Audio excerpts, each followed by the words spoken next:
Welcome to the Movement PT Coffee Cast, where we sit down and talk about physical therapy, health, and whatever else comes to mind during our coffee infused conversations.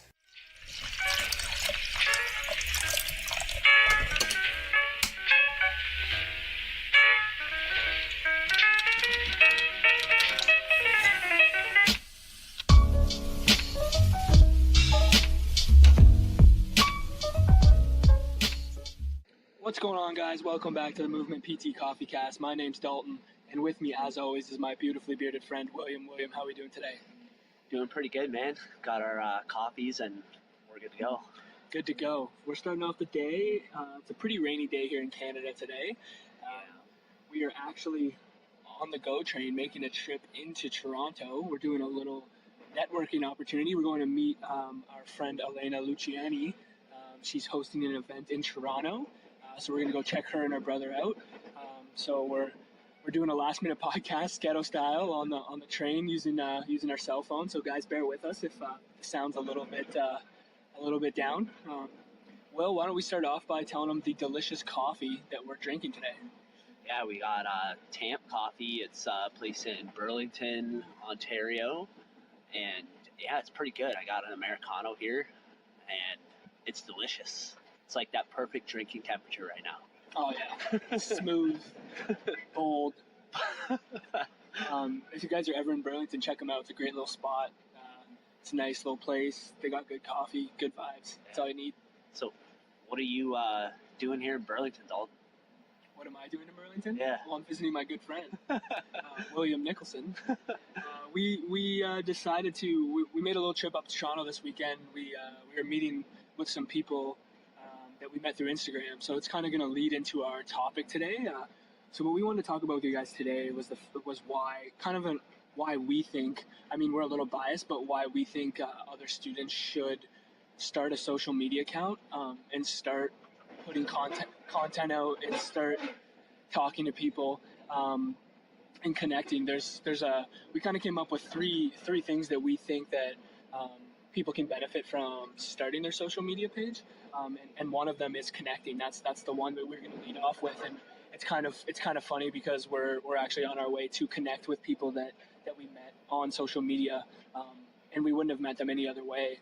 So as PT students, we've definitely been able to connect on a mass scale with people that we would have never had an opportunity to connect with. We've met friends, we've met mentors, we've met fellow students, and I think, in our profession, that's one thing that they preach to us all the time is the importance of networking. Yeah. And I think we don't go and see social media necessarily as that opportunity right away. But I think in today's day and age, like with the power of social media, the networking opportunities are crazy. Yeah, and it's cool because some of the people that we've met aren't necessarily physiotherapists either. A lot of them are, but we've met some people from other disciplines and areas, and that's been great to just build relationships and like hear those different perspectives from them. So that's like definitely one of the things, and with the building relationships, like you don't necessarily have to be putting out content. Like it's nice because then you can kind of relate to people, but you can start just by reaching out to people. And I think that's something that we've learned is as long as you go about it in a good way where you're just being humble and honest about what you'd like to talk about with the person, like they're usually pretty open with answering your questions, and that includes us. Like whenever people reach out to us, we're always like willing to have a chat with them and offer some whatever advice we can offer. I mean, Yeah, I think the important thing is just not be kind of afraid to reach out to people. I mean, we've done it through DMs on Instagram. We've done it through Facebook messages. We've done it through emails. You can really do it through whatever platform that you guys have, and if you go about it like you're saying in an open, authentic way, and you're just asking like some questions, and you're not trying to like just take from them. Yeah, exactly. Most but people it has led to like some like forms of mentorship, where for sure. You just happen to connect with people and you get along, and then it's an opportunity as a student to just have somebody that you can kind of ask advice once in a while for. And that's been huge for us. Yeah, I would say so for sure. The second thing we thought would be that's super important and that's benefited us is the education standpoint. So you want to touch a little bit on that, or? Yeah, sure. So I think the first thing is if you just go on to different social media platforms, like they all kind of bring their own different type of content delivery, but you can go and comment on threads and get engaged with some of the discussions and around our profession and around topics related to our profession, and you can learn quite a bit just from having those that discourse. And also you can find little topics and you start catching trends, and then you start going, well, maybe I need to look into this a little bit more. For sure, yeah. I think that's something that we really valued from starting our page. Probably one of the most important things was we were able to open our eyes to other opportunities in the field, and then go further into looking into research, looking for other courses, videos that we can learn more about. I think like, that's kind of what led us to Greg Lehman's course, led us more down that biopsychosocial approach to things. Like these were areas of education that we weren't necessarily getting drilled home in school, and by going onto these platforms, it at least opened our eyes to it. That then required us to do further research. So I think that's a key point. I think people use almost try to give social media a bad rap because people just say, "Oh, it's social media. Like, there's no credibility." Blah blah blah blah. One, like I think there's a lot of people putting out really good content that is up to date and is evidence based, and they provide resources for you. But two, like you can only take what you see on social media with a grain of salt. It's then on you to go and look further into the information. It's on you to go look at the research. It's on you to go look at blogs or be skeptical and objective when you're looking at this information. And I think that's just how it is no matter what. So just because it's social media doesn't mean that it's not a valuable thing. And I think that's where people, when they bash it, I think they don't think about that. Yeah, like it's the whole, somebody only posted 2 articles on their caption. Yeah. They're cherry picking articles. Well, no, it's your responsibility to go and look further into the topic and see if there's, and that's something that we've talked about quite a bit, which is just you can't treat it like any other thing you would be researching. Yeah. You can't allow yourself to look at it that way. You still have to use the same critical thinking appraisal approach that you would take anywhere else. And I think if you do that, you can learn so much. For sure. And then again, there's always going to be good and bad information no matter where you go. Yeah. Whether it's the internet, whether it's research articles like that you look up in journals, like no matter what, you have to find the right ones, be open and objective, but also get connected with the right people. There are groups of people out there that you can trust that have a good understanding, or that they're trying to put out the best knowledge possible, right? So it's about finding those people, and getting that information from that group of people, and then also looking on your own for sure. And that's the other thing is because we've had to put out our own content. Sure, It forces us to read more and learn more and do more research because we want the content that we're putting out to be quality. Yeah. So it's a little bit of accountability there. For sure, it holds you accountable because there are people. If you post something online that's not right, or that people have questions about, like they're gonna ask you them. So it also has, I feel like, really challenged our critical thinking skills in the sense of we have to be aware that like what we're posting may be challenged, and we have to think about how we're going to be able to critically respond to that in a way that's, again, objective, like taking our biases out of it, our emotions out of it, and just being professional in our responses. And I think that's something that's super valuable for students. And also another thing is like the content that we put out in terms of like some of the educational graphics and stuff that we put out.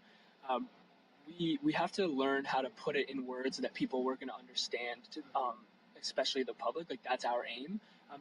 And again, as physios, a huge part of our job is education. So using social media as a platform to practice that, I think is huge. Like I've personally learned a lot. I know you've learned a lot.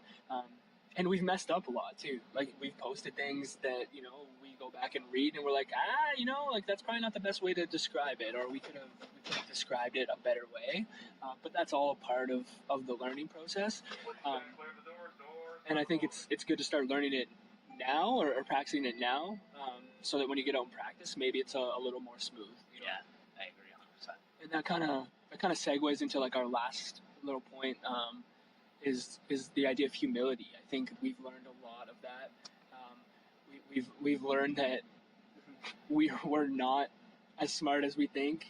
There's so many really smart people out there. There's a lot of information out there that we don't know, and I think everybody out there doesn't. There's a lot of information that everyone doesn't know. Like Well, what's that quote? It's like the more you learn, the more you realize you don't know. yeah, that's Something like that. that's pretty much where we're at right now. And I think if people honestly answer that question, like deep down inside themselves, every single person, you don't know everything.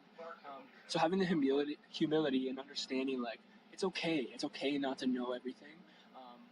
It's okay to admit you don't know things, and that you're going to try your best to learn that information and grow and move forward. And I think that's really taught us a lot, because we have gotten into conversations with people that are well above our knowledge, well above our knowledge, and we're just like, and you know it. Yeah, you can tell immediately. And we just try to stay in our lane in terms of speak on what we know, and then really listen to these people, because they have a lot of good things to say, and you can take good information away. And I think if you have that humility to accept that, like the amount that you'll learn, it's incredible. Yeah. I think that translates ultimately into your clinical practice as a physiotherapist. For sure. So I think that's like the thing is like it's all not necessarily clinical work, but all these things help with your mindset when you're out there practicing and dealing with patients where you really shouldn't have an ego. Right. And you need to put them first and drop that ego and be humble.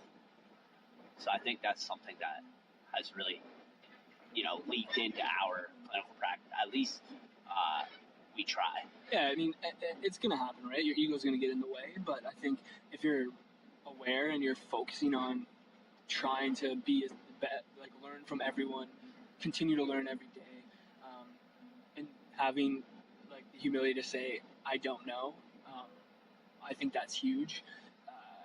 And I hope that continues to translate over as we go into the real world in a couple short months or weeks here as we're finishing up our last placement.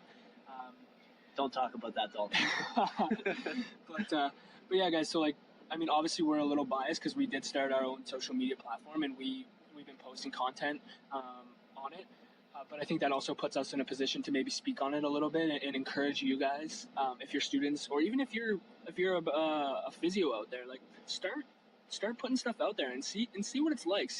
Commit to it and see if it actually helps you, changes the way that you view the social media platform, because I've honestly learned so much from it, and I know Will's learned so much from it too.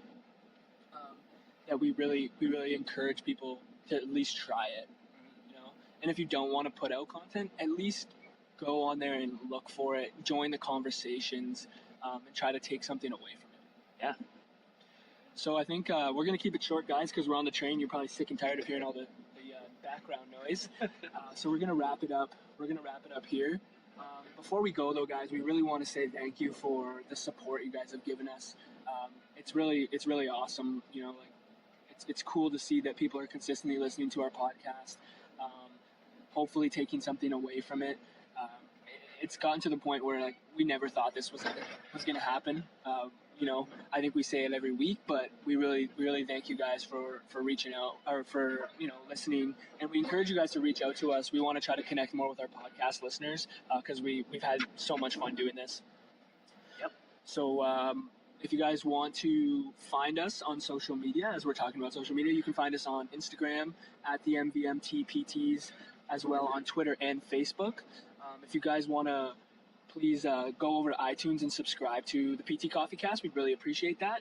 If you could toss us a review also, we really appreciate your feedback, and it also helps get our podcast moving up the iTunes charts, and hopefully reaching more people. So, Will, do you have anything else to say? No. Cheers. All right, it's been a pleasure. Cheers to coffee. Guys, enjoy your Sunday, and we'll catch you later. Peace.